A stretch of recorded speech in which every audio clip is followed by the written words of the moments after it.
Welcome to the video.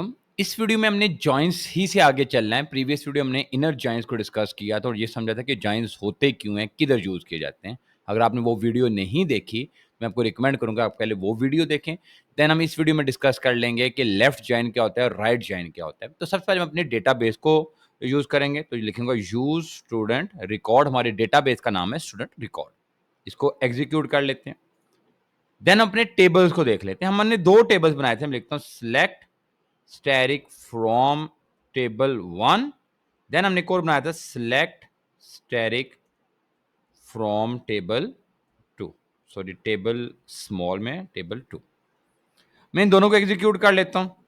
तो ये आपको नजर आ रहा है कि टेबल 1 में 2 कॉलम थे एंड 7 रोज थी, एंड टेबल 1 में 2 कॉलम थे एंड टेबल 2 में 3 कॉलम एंड 8 रोज थी।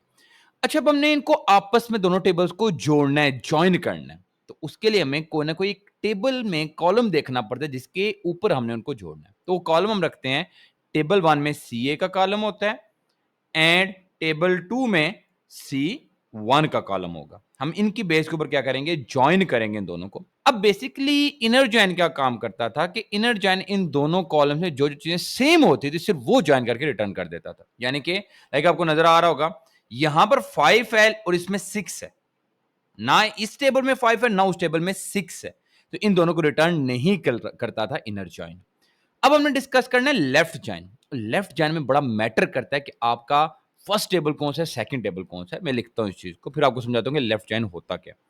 हम लिखते हैं सेलेक्ट, सैरी कर लेते हैं, फ्रॉम टेबल 1।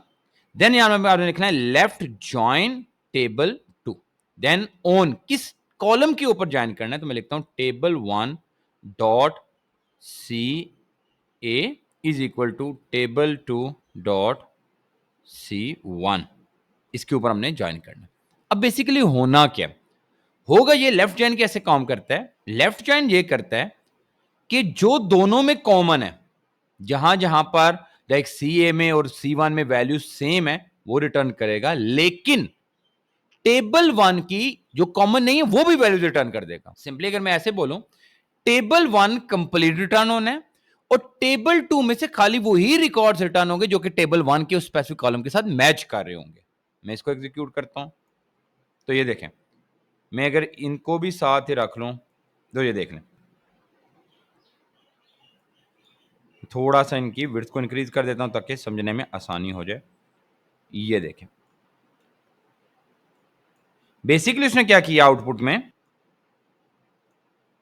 तो ये देख लें। अच्छा, ये हमारा टेबल 1, ये टेबल 2 और ये जो हमारा ज्वाइन के बाद टेबल आ रहा है। अब देखिए, उसने 1 को रिटर्न किया क्योंकि 1 इधर 2 टाइम था, तो ये 2 टाइम 1 आ गया हमारे पास। देन 2 यहां पे 2 टाइम था, यहां पे 2 टाइम, तो ये 4 टाइम ये रिकॉर्ड 2 वाला आ जाएगा। देन 3 यहां पे 1 टाइम है, यहां पे 2 टाइम, तो उसने 2 टाइम रिकॉर्ड रिटर्न कर दिया। देन 4 रिटर्न हुआ। अब 5 देखें, टेबल 2 में 5 मौजूद नहीं है, तो उसने 5 को भी रिटर्न किया। अच्छा, नल रिटर्न इसलिए नहीं हुआ कि नल नल जहां पे सेम था, नल इग्नोर हो जाता है। बेसिकली लेफ्ट जॉइन में क्या है कि लेफ्ट जॉइन ने कंप्लीट रिटर्न होना है, लेफ्ट जॉइन ने कंप्लीटली रिटर्न होना है। लेफ्ट टेबल 2 में से वही रिटर्न होंगे जो कि क्या होंगे, टेबल 1 से मैच कर रहे होंगे। तो ये होता है हमारे पास लेफ्ट जॉइन। अच्छा, इसी के साथ राइट जॉइन को डिस्कस कर लेते हैं। अब राइट जॉइन क्या है, यही कुछ है सब उसमें, बस जो डिफरेंस है वो ये है कि यहां पे जब राइट जॉइन लिखेंगे तो होना ये है कि टेबल 2 कंप्लीट रिटर्न होगा, लेकिन टेबल 1 में से जस्ट वही चीजें रिटर्न होंगी जो कि कॉमन होंगी किसके साथ, टेबल 2 के साथ। टेबल 2 कंप्लीटली रिटर्न होना है और टेबल 1 में से जस्ट वो रिटर्न होंगी जो कि सेम होंगी। तो अगर मैं इसको एग्जीक्यूट कर लूं, तो अगर आपको भी याद है, मैं इसको फिर आपको दिखा देता हूं कि 6 जो रिकॉर्ड था वो सिर्फ टेबल 2 में था और 5 सिर्फ टेबल 1 में था। तो ये देख लें। अब उसने देखें, उसने 6 को रिटर्न किया है लेकिन 5 को रिटर्न नजर नहीं आ रहा आपको। ये C1 जो है इसके अकॉर्डिंगली काम होगा यहां पर। तो ये लेफ्ट एंड राइट जॉइन का डिफरेंस। लेफ्ट जॉइन टेबल 1 को कंप्लीटली रिटर्न करता है, टेबल 2 में से सिर्फ वही रिकॉर्ड्स आते हैं जो कि टेबल 1 के साथ मैच करते हैं। एंड राइट जॉइन टेबल 2 के अंदर से सारा रिकॉर्ड रिटर्न कर देता है, लेकिन टेबल 1 के अंदर जो कॉमन आ रहे हैं सिर्फ वही रिटर्न करता है। इसलिए आपने बड़ा ख्याल रखना है लेफ्ट और राइट जॉइन को यूज़ करते हुए कि आप टेबल 1 किसको रख रहे हैं, टेबल 2 किसको रख रहे हैं। बाकी एलिसिंग वगैरह वो सब कुछ सेम है प्रीवियस वीडियो जैसे। आप स्पेसिफिक कॉलम्स को भी सिलेक्ट कर सकते हैं, सारे रिकॉर्ड जो सारे कॉलम को सिलेक्ट करने की ज़रूरत नहीं होती। तो वो चीज़ें उसके साथ क्या है, सेम है। अगर आपको कोई प्रॉब्लम आ रही है, तो मैं आपको रिकमेंड करूँगा पहले प्रीवियस वीडियो देखें, देन ये वीडियो देखें। स्टिल प्रॉब्लम आ रही है तो मुझे ज़रूर कमेंट सेक्शन में बताएँ। Thank you.